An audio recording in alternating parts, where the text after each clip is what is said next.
Pak, laporan apa Pak?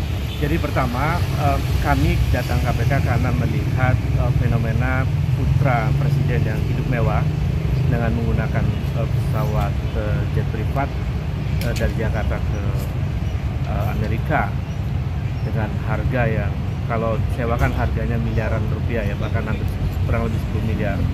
Tentu saja gaya hidup mewah putra presiden ini mengundang banyak pertanyaan. Lalu kami datang ke KPK untuk meminta kepada KPK agar laporan kami yang 2,5 tahun lalu lebih itu diungkap, karena terkonfirmasi bahwa dugaan kuat pada waktu itu tentang tindak pidana pencucian uang, tindak pidana korupsi, gratifikasi dan lain-lain itu diantaranya terkonfirmasi dengan peristiwa gaya hidup mewah ini. Kira-kira harta yang begitu banyak itu dari mana? Ya kan? Kemudian KPK juga sebetulnya pernah beberapa bulan lalu itu menelusuri seorang keluarga yang kebetulan kepala bea cukai, yang anaknya dan istrinya gaya hidupnya mewah. Gara-gara gaya hidup mewah itu kemudian ditelusuri hartanya, lalu kemudian terbukti bahwa itu ada gratifikasi sampai sekian tahun begitu dengan harta yang miliaran itu. Lalu divonis 10 tahun. Itu juga dimulai dari gaya hidup mewah keluarganya. Nah, ini gaya hidup mewah ini pertontonkan secara vulgar oleh putra presiden. Jadi KPK tidak boleh tebang pilih dong melihat situasi ini. KPK mesti menegakkan hukum sebagaimana perintah undang-undang. Saya kira itu. Pak, tadi sudah diterima siapa Pak untuk laporannya? Diterima oleh tapi saya tidak berhak menyebutkan namanya ya. Kita akan diskusi cukup panjang. Ini bukti ininya, penerimaannya kita cukup panjang dengan di Dumas, di OP 1 dengan pegawai utama KPK, saya kira yang terkait dengan pengaduan masyarakat ya. Dan di situ diterima dengan baik, ada laporan khusus.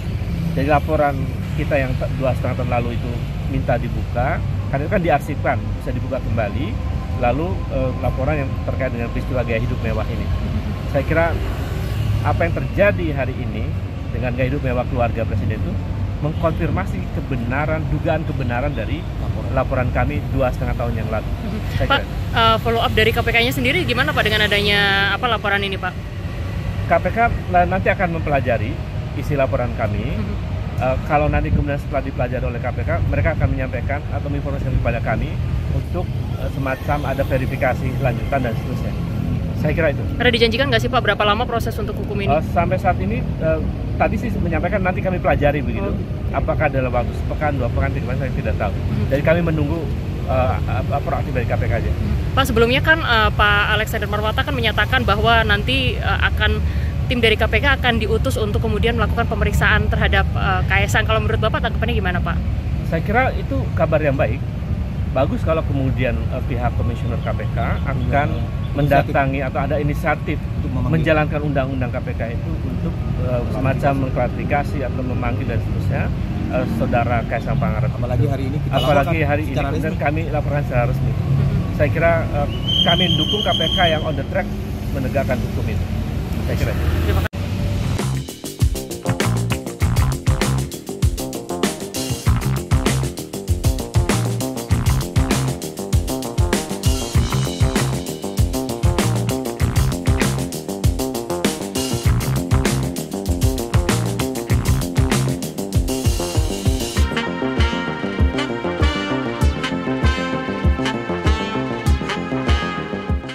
Junjung tinggi prinsip jurnalisme dalam setiap tayangan terbaiknya. Menghadirkan berita bernilai sebagai referensi. Gelar bicara yang tajam. Tidak, ini kan kebohongan dong. Mengupas fakta demi fakta dan mendorong pencarian solusi. Serta investigasi yang mengungkap kebenaran.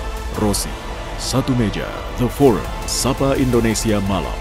Nilu, ikuti semuanya bersama Kompas TV.